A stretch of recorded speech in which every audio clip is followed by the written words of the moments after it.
Welcome back. इस video में हम क्लास 10 मैथ के अंतर्गत द्विघात समीकरण का अध्ययन करेंगे। द्विघात समीकरण की परिभाषा आप लिख सकते हैं, वह सभी समीकरण जिन्हें ax² + bx + c = 0 के रूप में लिखा जा सके द्विघात समीकरण कहलाता है। जहाँ a, b, c belongs to R, a, b और c रियल नंबर होने चाहिए, a not equal to 0, a का मान 0 नहीं होने चाहिए। अर्थात आप ऐसे भी कह सकते हैं कि ऐसा समीकरण जिसकी घात 2 होती है द्विघात समीकरण कहलाता है।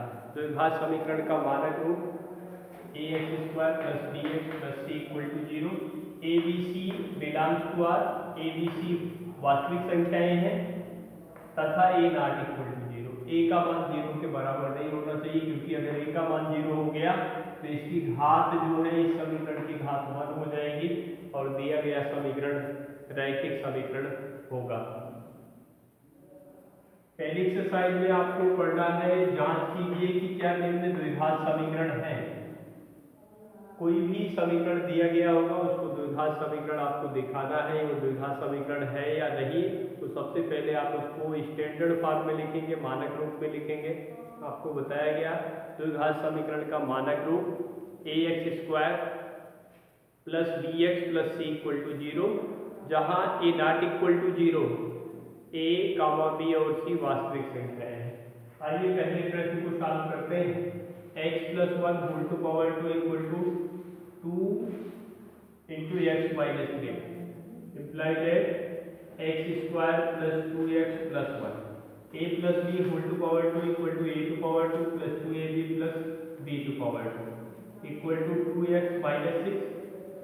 इसको सॉल्व करेंगे, 2x से 2x कैंसिल हो जाएगा, सबको बाएं पक्ष में लाएंगे तो x² + 0 into x plus 1 minus plus 6 equal to 0 equal to x²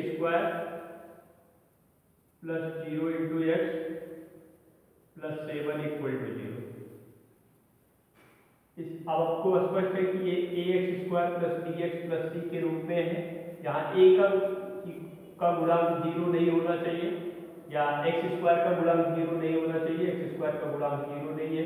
b x का गुणांक होता है, ये 0 हो सकता है क्योंकि आपको बताया गया a b c वास्तविक संख्याएं होनी चाहिए, लेकिन a का मान 0 नहीं होना चाहिए। अतः यह द्विघात समीकरण है, यह द्विघात समीकरण, या ऐसे भी लिख सकते हैं दिया गया समीकरण द्विघात समीकरण, दिया गया समीकरण द्विघात समीकरण है, क्योंकि इसकी घात भी 2 है और यह मानक रूप में भी है। दूसरे प्रश्न को सॉल्व करते हैं। x² - 2x = -2 into 3 - 6। इसको सॉल्व करेंगे, x² - 2x इक्वल टू -2 को +3 से मल्टीप्लाई करेंगे -6, -2 को +x से मल्टीप्लाई करेंगे -x से मल्टीप्लाई करेंगे +2x, सबको एक तरफ लाएंगे। x² - 2x 2x को बाएं पक्ष में लाएंगे, 6 को बाएं पक्ष में लाएंगे +6 हो गया। implied that x² - 4x + 6 = 0। अब आप तुलना करेंगे ax² + bx + c = 0 से, तो ये स्टैंडर्ड फॉर्म में लिखा गया, इसकी घात भी 2 है, इस समीकरण की घात 2 है और ये मानक रूप ax² + bx + c = 0 के रूप में है। अतः दिया गया समीकरण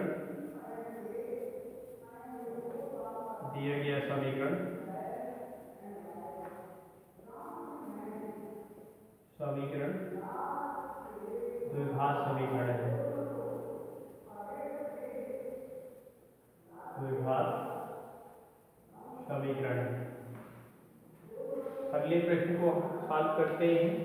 x - 2 into x plus 1 equal to x minus 1 into x plus 3। Multiply करेंगे साधारण गुणन नियम से, x को x से मल्टीप्लाई करेंगे x², x को +1 से मल्टीप्लाई करेंगे +x, -2 को x से मल्टीप्लाई करेंगे -2x, -2 को +1 से मल्टीप्लाई करेंगे -2। x को x से मल्टीप्लाई करेंगे x स्क्वायर, x को प्लस 3 से मल्टीप्लाई करेंगे प्लस 3x, -1 को x से मल्टीप्लाई करेंगे -x, -1 को प्लस 3 से मल्टीप्लाई करेंगे -3, imply that x square x minus 2x minus x minus 2 equal to x square 3x minus x plus 2x minus 3। अब आप देखिए दोनों पक्षों से x स्क्वायर कैंसिल हो गया, एक तरफ लाएंगे माइनस x माइनस 2x को बाएं पक्ष में लाएंगे minus 2x plus 3 equal to 0। तो सॉल्व करेंगे तो आपको मिल जाएगा minus x minus 2x minus 3x minus 2 plus 3 plus 1 equal to 0।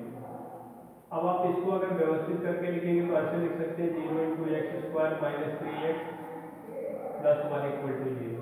स्पष्ट है कि यहाँ एक्स स्क्वायर का गुणांक 0 हो गया, एक्स स्क्वायर का, क्योंकि एक्स स्क्वायर का टर्म है नहीं, इसका मतलब हो गया एक्स स्क्वायर का गुणांक 0 हो गया।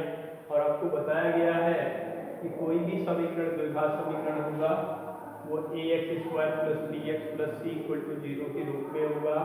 ए बी सी परवेश संख्याएं होंगी, ए की वैल्यू 0 नहीं होगी, ए की वैल्यू यहाँ 0 है या एक्स स्क्वायर का गुणांक 0 है, इसका मतलब ये टर्म ही 0 है, तो इसका मतलब इसकी घात 2 नहीं है, दिए गए समीकरण की घात 2 नहीं है और दिया गया समीकरण मानक रूप में भी नहीं है। अतः कह सकते हैं अतः दिया गया समीकरण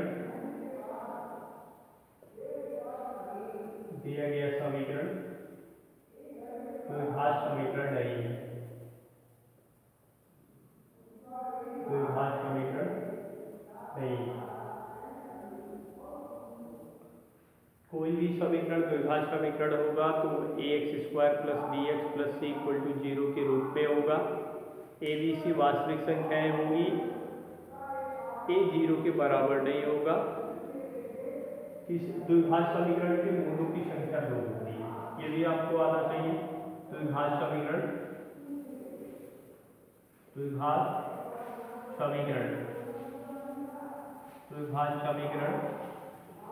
के मूलों की संख्या 2 होती है।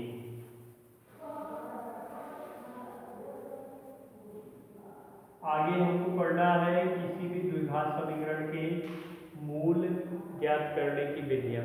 द्विघात समीकरण के मूल ज्ञात करने की विधियां: गुणनखंड विधि,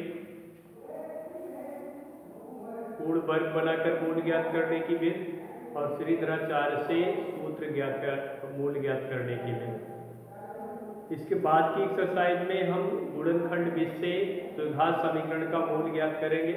किसी गुणनखंड विधि से किसी द्विघात समीकरण का मूल कैसे ज्ञात करते हैं। सबसे पहले आप दिए गए समीकरण को A X square plus B X plus C equal to 0 के रूप में लिखते हैं। इसमें आपको स्पष्ट है 3 पद है, 1 2 3। पहले पद को तीसरे पद से गुणा करते हैं, पहले पद को तीसरे पद से गुणा करेंगे तो ए सी इंटू एक्स स्क्वायर यहाँ मिलेगा स्टैंडर्ड इक्वेशन में। पहली स्थिति यही है, पहले पद को तीसरे पद से गुणा करते हैं। गुणा करने के बाद जो संख्या मिलती है या जो व्यंजक मिलता है उसका ऐसा गुणनखंड करते हैं जिसको जोड़ने या घटाने पर मिडिल टर्म मिल जाए या बीच का टर्म मिल जाए। चिन्ह के साथ मिलना चाहिए, जोड़ने या घटाने पर बीच का टर्म हो और गुणा करने पर सेम वही क्वांटिटी भी मिलनी चाहिए। ऐसा करने से दिया गया द्विघात समीकरण 4 पदों में टूट जाता है।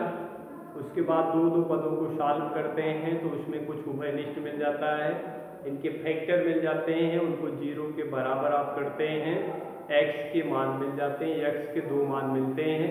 क्योंकि आप जानते हैं किसी समीकरण की जितनी घात होती है उसके उतने ही मूल होते हैं। द्विघात समीकरण के मूलों की संख्या 2 होती है। इस वीडियो में इतना ही। Thank you.